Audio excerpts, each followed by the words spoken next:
রব্বে কাবার কসম বলতেছি, যেই যুবতী কুমারী অবস্থায় দুনিয়ার থেকে চলে যায়, ওর মৌত আসলে শাহাদতের মালা নিয়া মালাকুল মৌতকে আসতে হয়। কিসের মালা? কিসের মালা? এই উম্মত তো চিনি না।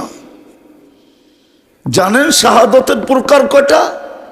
এই উম্মতের সাধারণ মৌত আল্লাহ মাইনা নিতে চায় না। হুজুরও মানবে কিনা জানি না। এই উম্মতের সাধারণ মৌত আল্লাহ মাইনা নিতে চায় না। এই জন্য শাহাদতের প্রকার দিচ্ছে 56টা। কয়টা? কয়টা? এই উম্মত 56 ভাবে শহীদ হবে। কয় ভাবে? কয় ভাবে? 56 ভাবে। আপনি চিন্তা করতে পারেন, হাফ সেঞ্চুরির পরেও 6টা। বুঝা গেল এই উম্মতের সাধারণ মৌত আল্লাহ মাইনা নিতে পারে না। আল্লাহ চায় না এই উম্মত সাধারণ মৌত মরুক। অথচ যুবতী তো জানে না যে ও কুমারী অবস্থায় মারা গেলে ওর ভাগ্যে কি জুটবে। ও তো জানে না। এই যুবক তো সেজদার দাম জানে না, ওর মূল্য জানে না। আল্লাহ তো বলছিল যৌবনের মূল্যায়ন কর, শাবাবুকা ক্বাবলা হারামিকা, চির যৌবন তোকে জান্নাত দিব। আনতা শিব্বু ফালা তাহরামু আবাদা, জান্নাতে চির যৌবন কোনোদিন বৃদ্ধ হবে না। যৌবনের মূল্যায়ন কর, বৃদ্ধ হওয়ার পরে তোকে ফুল বোনাস দিব, ফুল বোনাস। যৌবন অবস্থায় যত আবাদত করতো, বৃদ্ধ হওয়ার কারণে যদি করতে না পারে, ফুল আবাদত ওর আমল নামায় লেখা হইতে থাকবে। কসম খোদার। ও তো জানে না, সেজদার জাম জানে না। যুবক যখন সেজদায় যায় তো আল্লাহ ফেরেশতাকে ডাইকা জিজ্ঞাসা করে, উনজুর ইলা হাদা শাব মাযা ইয়াফাল, তাকায় দেখতো যুবক করে কি। আল্লাহ জানে। ফেরেশতা প্রতি উত্তরে বলে, জাআলা আজলাহু ওয়া মাজালাহু লিআজলিক, সব কিছু গুটায়া গাটায়া আপনার কুদরতি পায়ে রেখা দিছে। আল্লাহ ফেরেশতাকে বলে, ইঙ্গিত করা বলে, ইন্নী উবাহি বিহিল মালাইকা, আমি তোমাদের উপরে এই যুবককে নিয়ে গৌরব করি। হাদা আবদি হাক্কা, এই যুবক আমার পারফেক্ট বান্দা। সুবহান বলে যখন চিৎকার দেয় তা আল্লাহ বলে, সাব্বাহতানি সাব্বাহতুক, যুবক তুই আমাকে পবিত্র বললি, তুইও পবিত্র, তোর গুনাহ মাফ করে দিলাম। আলা বলল আলা, তা আল্লাহ বলে, আলাইতানি, তুই যৌবন আমার কুদরতি পায়ে রাইখা দিয়া বলতেছিস আমি মহান, আর তুই মহান হবি না, এটা হয় না। আমিও সৃষ্টির ভিতরে তোকে মহানত্ব দিলাম। যুবক তো নিজের দামই জানে না, ও সমাজে কি করবে। ও তো 24 ঘন্টা ইন্টারনেট নিয়েই ব্যস্ত, ও সমাজ নিয়ে কি করবে। ও তো এক কাপ চা আর একটা পরোটা নিয়েই ব্যস্ত, ও তো 200 টাকা নিয়েই ব্যস্ত, ও সমাজ নিয়ে কি করবে। অথচ আল্লাহ রসুল তো বলছিল, নুসিরতু বিশ-শাবাব, আল্লাহ আমাকে সবচেয়ে বেশি সহযোগিতা করছেন যুবকদেরকে দিয়া। পড়েন ইতিহাস, দেখেন। কেননা আল্লাহ রসুল যুবকদেরকে তৈরি করছিলেন, মডেল হিসাবে বানাইছিলেন, মডেল। আমরা তো যুবকদেরকে তৈরি করতে পারি না, ওর ভিতরে তো জান্নাতের শৌকই ঢুকাইতে পারি না। আমার সমাজে তো জান্নাতের আলোচনা হয় না। আপনারা না এত শিক্ষিত মানুষ, কি লেখছেন এখানে? কি কি লেখা আছে উপরে? কি লেখা আছে? বলেন তো, এটার ইংরাজি কি? বলেন, বলেন, আপনি বলেন এটার ইংরাজি কি? ইসলামী ইন্টারন্যাশনাল কনফারেন্স। আপনি তো শব্দ দিয়ে স্যাটেলাইট বসায় দিছেন এখানে। এইখানে তো স্যাটেলাইট চলে আসছে, আপনার মনিটরিং চলতেছে। কালীগঞ্জের এই অজয় পাড়াগায় গ্রামের ভিতরে ইসলামী ইন্টারন্যাশনাল কনফারেন্স কেন হইতেছে? আমাদের বিরুদ্ধে কি বলবে? আপনার এখানে স্যাটেলাইট আছে, বিশ্বাস হয় না আপনার? না, আমার যুক্তি মনে হয় আপনাদের পছন্দ হয় নাই। আপনি তো অন্য একটা শব্দ ব্যবহার করতে পারতেন, শানে রেসালত করতে পারতেন, সিরত কনফারেন্স করতে পারতেন, তাইলে না সিরত বুঝতো, নাই তাইলে না রসুলের শান বুঝতো, শানে সাহাবা করতে পারতেন, তাইলে সাহাবাদেরকে চিনত। আমার উম্মত সাহাবাদেরকে চিনে না, অথচ যাদের সবচেয়ে বেশি কোরবানি। আপনি বাংলাদেশে মুসলমান কবের থেকে জানেন? এটাও তো জানেন না। জানেন বাংলাদেশের ইসলাম আর মদিনার ইসলাম সমসাময়িক, একই সময়ের ইসলাম। বিশ্বাস হয় না? 4 সাহাবী বাংলাদেশে আসছে, আবু ওয়াক্কাস, ওহাব ইবনে মালিক, কাসেম ইবনে হুযায়ফা, উরওয়া ইবনে সাসা। এইখান থেকে 2 জন চীনে গেছেন। আবু ওয়াক্কাসের কবর গুয়াংজুতে, ওহাব ইবনে মালিক রাদিয়াল্লাহু তাআলা আনহুর কবর মঙ্গোলিয়ার বর্ডারে। 2 জনের কবর এই দেশে। কাসেম ইবনে হুযায়ফা, উরওয়া ইবনে সাসা। আমি ইতিহাস পড়া বলতেছি, বানায়া বলতেছি না। 2 জনের কবরই বাংলাদেশের ভিতরে। ওই যুগে আসছে যেই যুগে আল্লাহর রসুল হিজরত করেন নাই। সাহাবাদের কোরবানির কারণে আপনি মুসলমান। আপনি চিনেন না, আপনি দুনিয়া ঘোরেন নাই, কোথা থেকে বুঝবেন? আমি অহংকার করে বলতেছি না, আমি 103টা দেশ দেখছি। কোরআনে যত জাগার কথা আছে আমার গনতে হবে কোনোটা বাকি আছে কিনা, দেখতে হবে। মনে হয় নাই। যত নবীর কবর চিহ্নিত আছে মনে হয় একটাও বাকি নেই। আল্লাহ আমাকে দেখাইছে, এই জন্য বলতেছি, অহংকার করে বলতেছি না। বাংলাদেশে এলেম কবে থেকে এটা জানেন? সর্বপ্রথম এই জমিনে বুখারী কোন সনে পড়ানো হয়েছে কেউ জানে না, ওলামাও জানে কিনা জানি না। 1268 সনে সর্বপ্রথম বাংলার জমিনে বুখারীর দর্শ হয়েছে সোনার গায়ে আবু তৈয়ামা রহমতুল্লাহ আলাইহি, প্রায় 800 বৎসর আগে। সাহাবাদের কোরবানি আছে এই জমিনে। এই জন্যই আমি মাঝে মাঝে বলি এই জমিনের একটা আধ্যাত্মিক শক্তি আছে। 1432 বৎসরের ইতিহাস আমার এখানে ঢুকানো আছে। আমি বয়ান করি না, এই জমিনের একটা আধ্যাত্মিক শক্তি আছে যে বেশি খেলে এই জমিন নিয়ে জমিন ওকে প্রথমে রান আউট করতে চায়।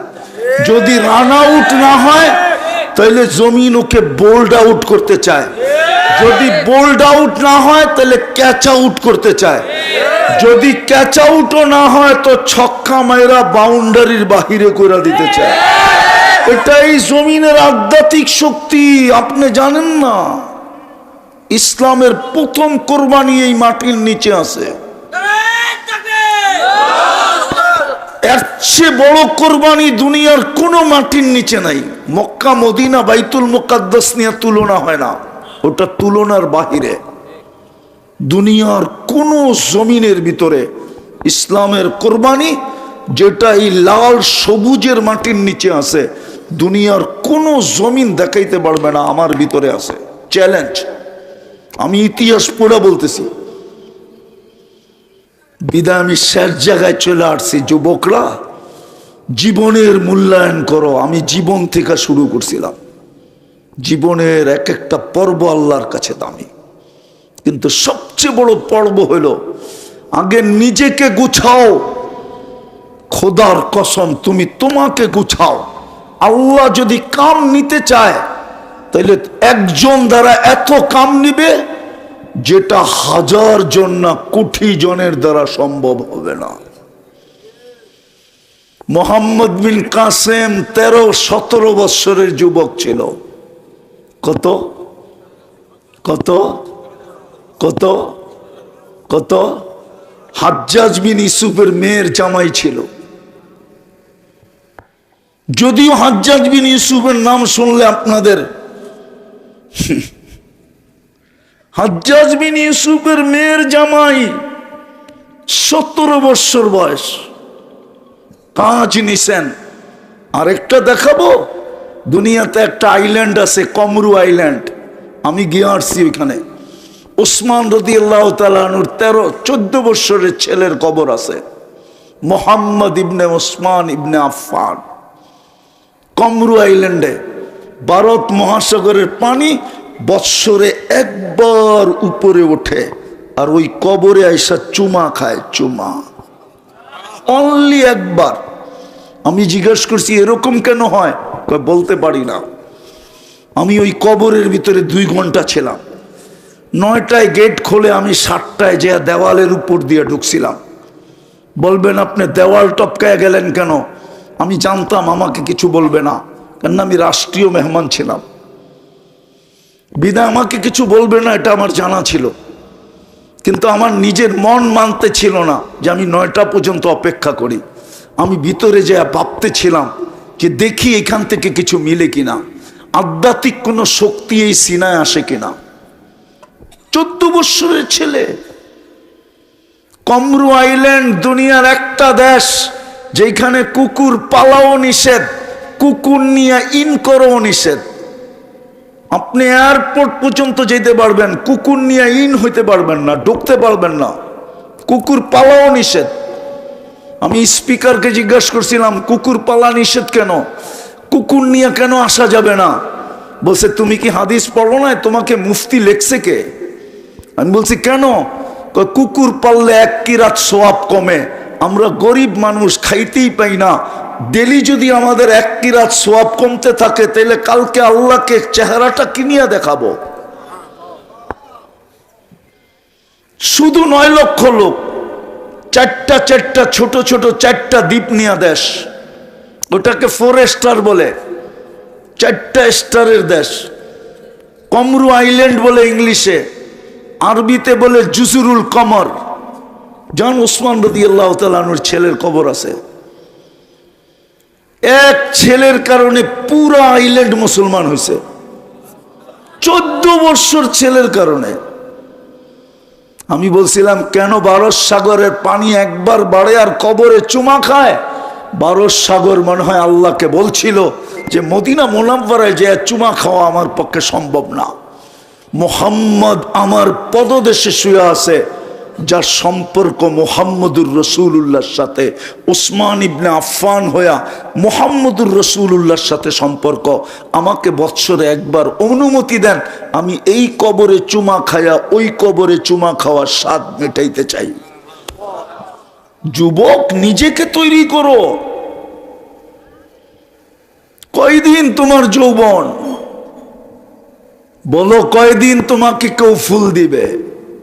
কয়দিন তোমার থেকে কেউ ফুল নিবে? কয়দিন? নিজেকে তৈরি করো।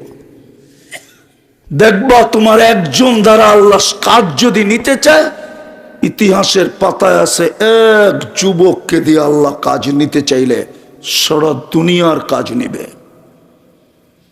দেশকে দেশের কাজ নিবে। সুলতান মাহমুদ গজনবী কয় বৎসর বয়সে রাজত্ব পাইছেন? ও যুবক, ইতিহাস পড়া দেখ না। সুলতান মাহমুদ গজনবী কয় বৎসর বয়সে রাজত্ব পাইছে? 47 বৎসর পরে তার কবর খোলা হয়েছে। কাফনের কাপড়ে একটা দাগ, মাটির দাগও ছিল না। ফ্রান্সিসি যেই ইঞ্জিনিয়ার তার কবরকে ওপেন করছে, হায় হায় হায়, হাতগুলো এরকম বুকের উপরে বাঁধা ছিল, শরীরটা তুলতুলে নরম ছিল, মনে হয় যে মাত্র ঘুমাইছে। ও মুখের কাপড় সরায় একটা চিৎকার দিয়ে বেহুশ হয়ে গেছে, হুশে আইসা মুসলমান হয়ে গেছে। আমাদের এই ভারতবর্ষের উনি শাসন করছে সুলতান মাহমুদ গজনবী। 16 বার হামলা করে জিততে পারে নাই, 17 বারের সময় জিতছে। ওনার নাম ছিল বুথ সেকেন্ড। ভারতবর্ষের থেকে সব মূর্তিকে উনি সাফ করছেন, সাফ। ইতিহাস উঠায় দেখো কয় বৎসর বয়সে রাজত্ব পাইছে। সুলতান মাহমুদ গজনবী। আরে দেখো না, দেখো না, বাদশাহ আলমগীর কত বছর বয়সে রাজত্ব পেয়েছে এই ভারত মহাদেশের। মোগলদের যিনি ফতুয়ায় আলমগীরি লেখছেন, কত বছর বয়সে রাজত্ব পেয়েছে দেখো না। হুজুররা দেখেন না, তারপরে যুবকদেরকে বলেন তোমাদের পায়ে হাত দিয়া বলি তৈরি করো নিজেকে, ইসলামের রঙে রঙিন করো, মুহাম্মদুর রাসূলুল্লাহর আদর্শে সাজাও। যুবক, শেষ হাদিস দিয়া শেষ করতেছি, তুমি জমিনে হাঁটবে আর আল্লাহ বলবে লাউলা শাবাবা খুশা, এই যুবক যদি জমিনে না থাকতো লাজালতু সামা হাদিদা, আমি আকাশকে লোহার বানায়া দিতাম, অল আরদা সাফসাফা, জমিনকে তামা, ওমা আনজালতু মিনাস সামাই কতরা, একটা বৃষ্টির ফোঁটা না, ওমা আমবাত্তু মিনাল আরদি হাব্বা, একটা শস্যের দানা না, বাল আনজালতু আলাইহিমুল আযাবা সাব্বা, একের পর এক আযাব দিয়ে ধ্বংস করে দিতাম। কিন্তু যুবক, তোর জন্য পারি না। এতটুকু দামি হবে তুমি, ইসলামের রঙে নিজেকে রঙিন করো, কাজ আল্লাহ নিবে কাজ। তুমি আর কি কাজ করবে? তুমি করতে চাইলেই বা কতটুকু করবে? আগে নিজেকে তৈরি করো।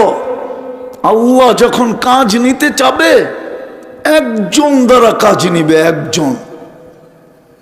এতটুক কাজ নিবে, সারা দুনিয়া তাক লেগে যাবে, তাক। দু চারটা দেখামো। আমাদের থানবী রহমতুল্লাহ 1300 কিতাব লেখছে। ওনার বেশিরভাগ কিতাব ওই কয়েক কয়েক ভলিউম। 63 বছর বয়সে মারা গেছে। বলেন উনি কি মার পেটের থেকে পড়ি লেখা শুরু করছে?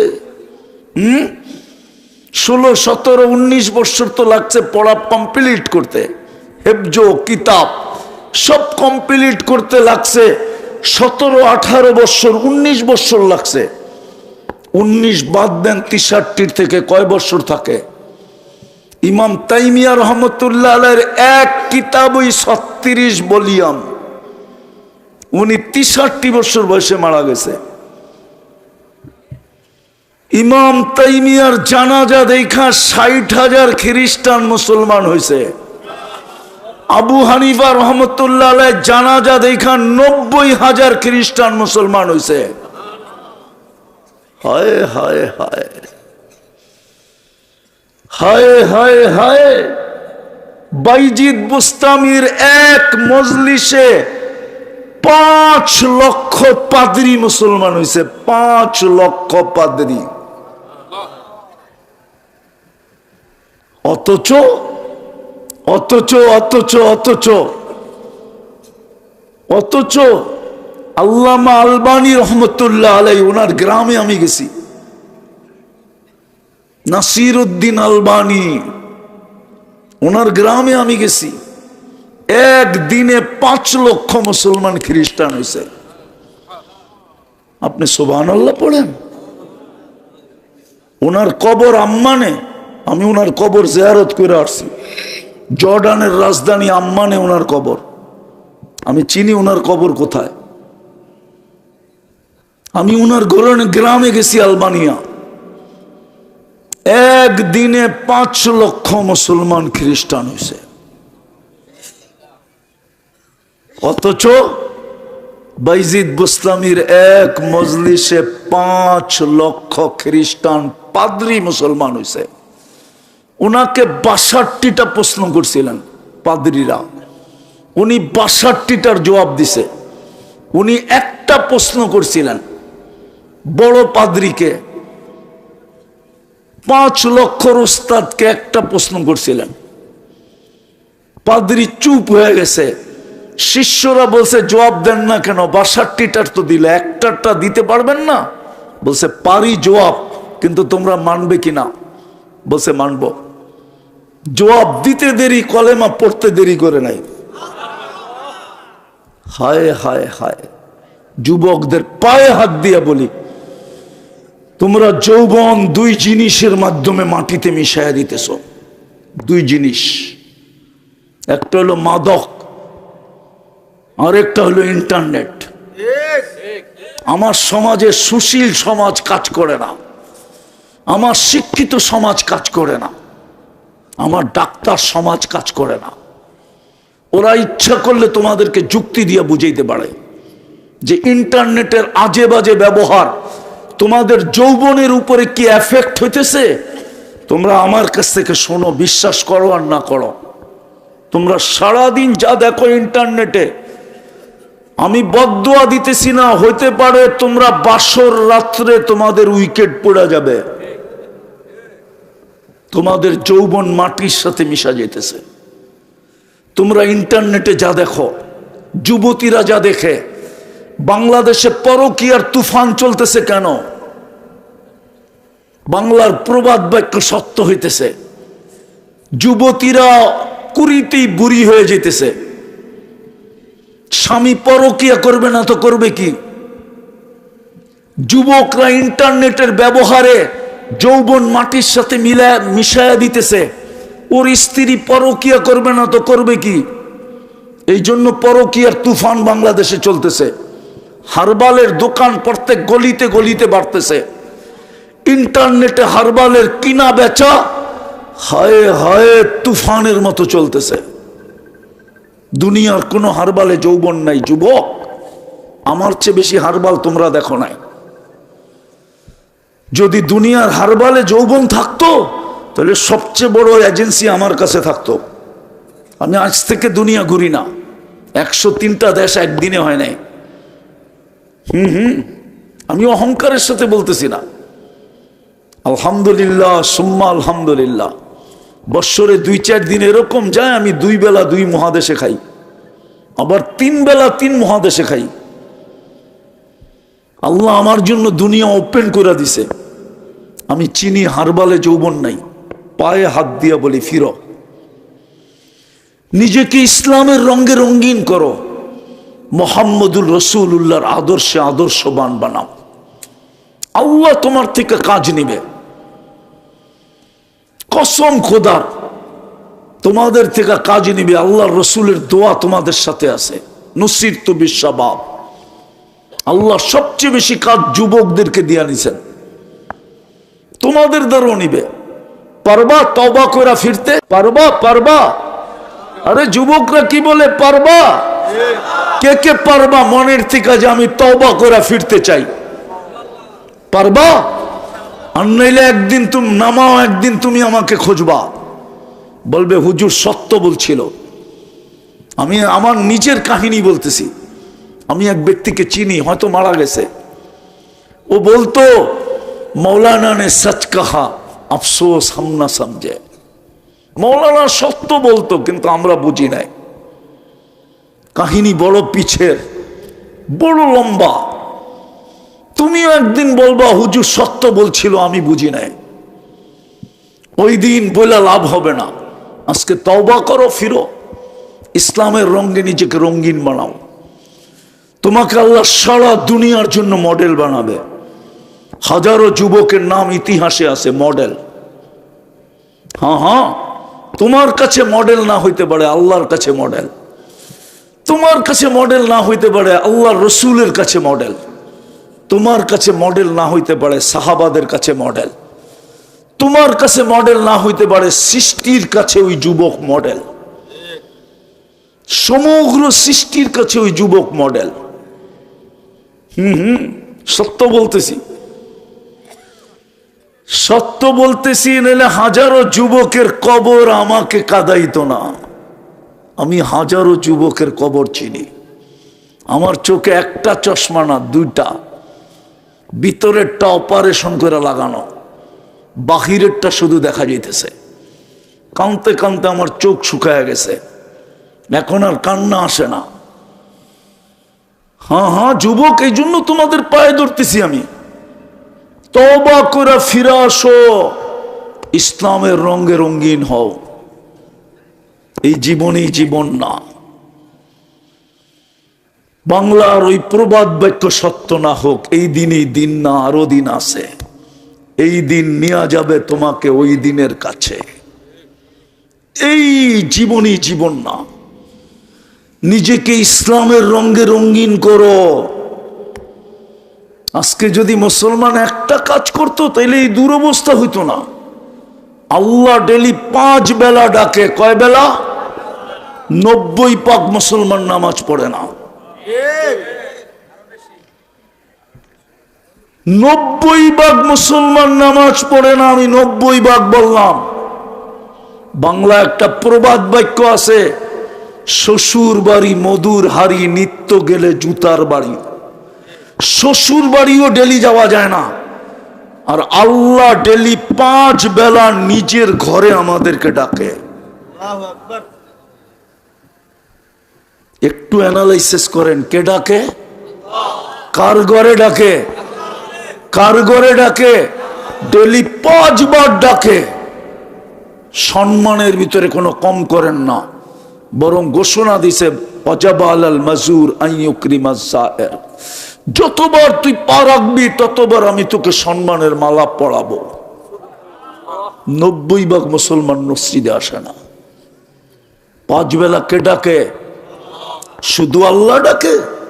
শুধু আল্লাহ তো ডাকে না, রহমানও ডাকে, রহিমও ডাকে, মালিকও ডাকে, কুদ্দুসও ডাকে, সালামও ডাকে, মুমিনও ডাকে, মুহাইমিনও ডাকে, আজিজও ডাকে, জব্বারও ডাকে, মুতাকাব্বিরুল খালিকুল বারিউল মুসাব্বিরুল গফফারুল কহারুল ওয়াহাবুর রাজ্জাকুল ফাত্তাহুল আলিমুল কাবিদুল বাসিতুল খাফিদুর রাফিউল মুইজ্জুল মুদিল্লুস সামিউল বাসিরুল হাকামুল আদলুল লতীফুল খবীরুল হালিমুল আযীমুল গফুরুশ শাকুরুল আলিগুল কবীরুল হাফিজুল মুকিতুল হাসিবুল জলিলুল করিমুল রকিবুল মুজিবুল ওয়াসি আল হাকিমুল ওয়াদুদুল মজিদুল বাঈসুশ শহীদুল হকুল ওয়াকিলুল কবিয়ুল মতিনুল ওয়ালিগুল হামিদুল মুসি আল মুবদি আল মুঈদ আল মুহয়ি আল মুমিত আল হাইয়্যু আল কাইয়্যুম আল ওয়াজিদ আল মাজিদ আল ওয়াহিদ আল আহাদ আস সামাদ আল কাদির আল মুক্তাদির আল মুকদ্দম আল মুআখ্খার আল আউয়াল ওয়াল আখির আল যাহির ওয়াল বাতিন আল ওয়ালি আল মুতাওয়ালি আল বাররু তাওয়াব আল মুনতাকিম আল আফু আর রউফ মালিক আল মুলকি যাল জালালি ওয়াল ইকরাম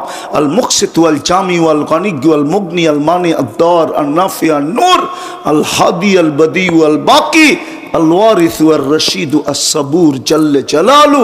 99 পদের মালিক আল্লাহ ডাকে। 24 ঘন্টা 4টা বুক করি, সে ডাকে। যার কুদরতি হাতে আমার হায়াত আর মৌত, সে ডাকে। 90% নামাজ পড়ে না। যুবকও পড়ে না, যুবতীও পড়ে না, নারীও পড়ে না, পুরুষও পড়ে না। অথচ যুক্তিতে আসে না। আল্লাহ কেরামগঞ্জে নিজের ঘরটা কেন দিবে? যুক্তিতে আসে না। রোয়ে জমিনকে মসজিদ কেন বানাবে? কোন উম্মতের জন্য তো পুরো জমিনকে মসজিদ বানান নাই।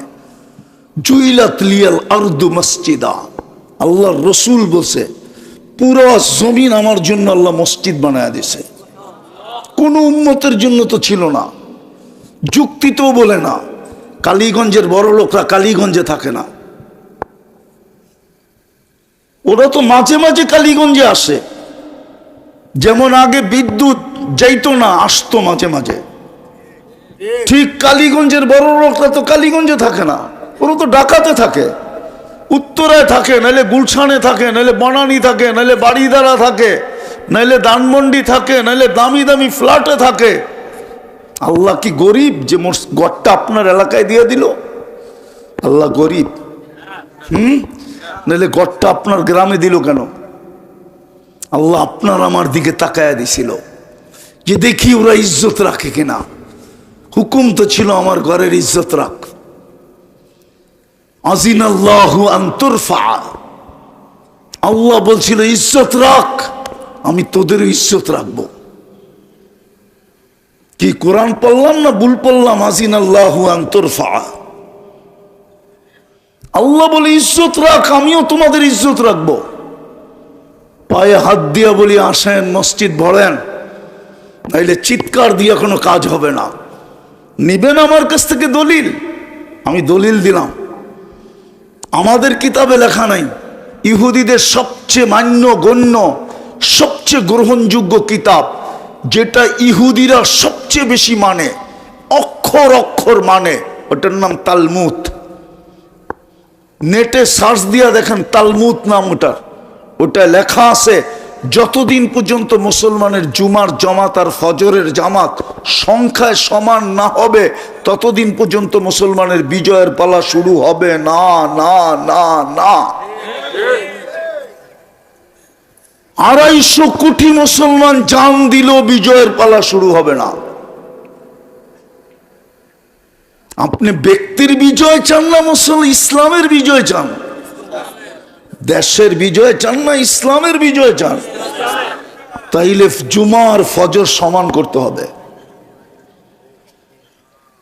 আপনি ভাবছেন আল্লাহর ঘর খালি আর আপনি বিজয়? ইম্পসিবল। আল্লাহ আল্লাহ পায়ে হাত দিয়া বলি, অঙ্গীকার করেন নামাজ ছাড়ব না।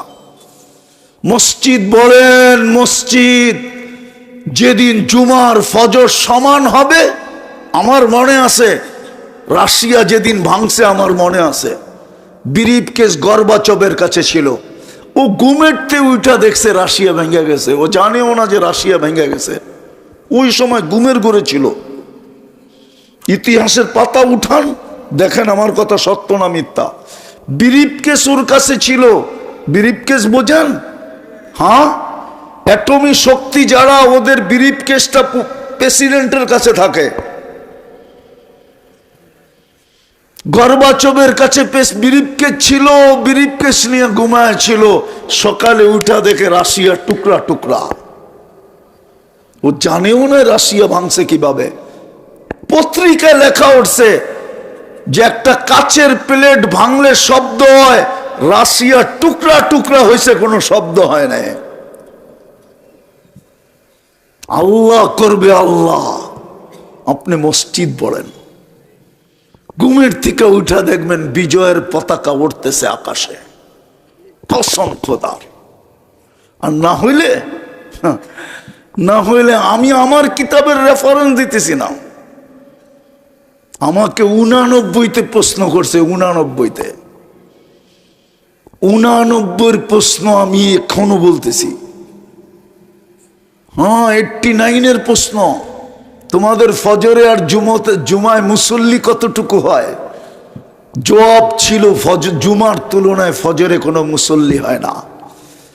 খ্রিস্টান পাদ্রী, ইহুদি পাদ্রী, জুস চিৎকার দিয়ে উঠছে, ইদান নাহনু ফিল আমান, তাইলে আমরা নিরাপদ। আমাদের কিতাবে লেখা আছে যতদিন পর্যন্ত তোদের সংখ্যা সমান না হবে আমরা নিরাপদে থাকব। ইচ্ছা করলে তোদেরকে মাটিতে মিশাইয়া দিব, কিচ্ছু করার ক্ষমতা থাকবে না। আজকে তো তাই হইতেছে ফিলিস্তিনে।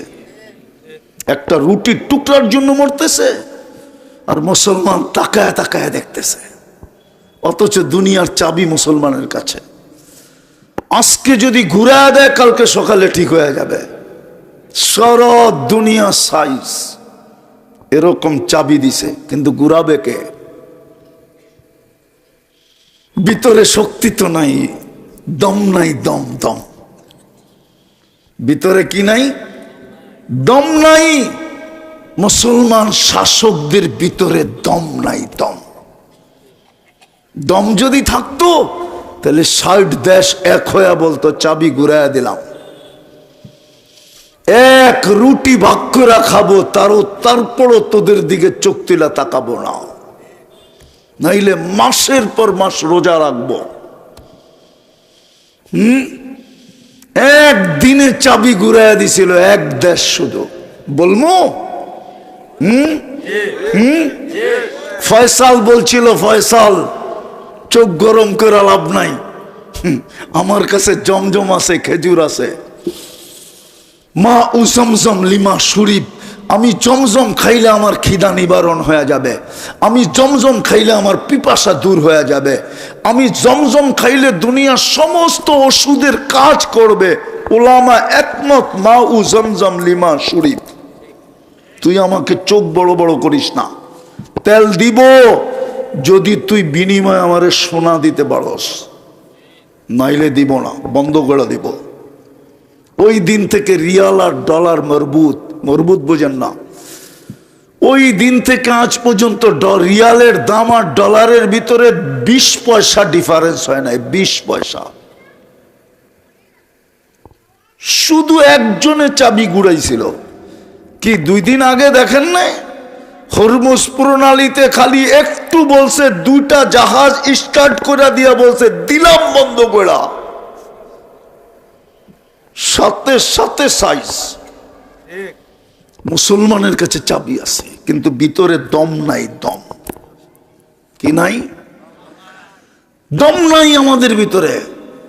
আমার কথা মানেন, পড়েন মসজিদ, পারবেন না ছাড়বেন? আরো ছেড়ে দিবেন নামাজ? বলবেন আমি ব্যস্ত, ঠিক না? পড়বেন না ছাড়বেন? মসজিদ বলবেন না আরো খালি করবেন? পাক্কা ওয়াদা? আল্লাহ আমাদেরকে আমল করার তৌফিক দান করেন। ওমা আলাইনা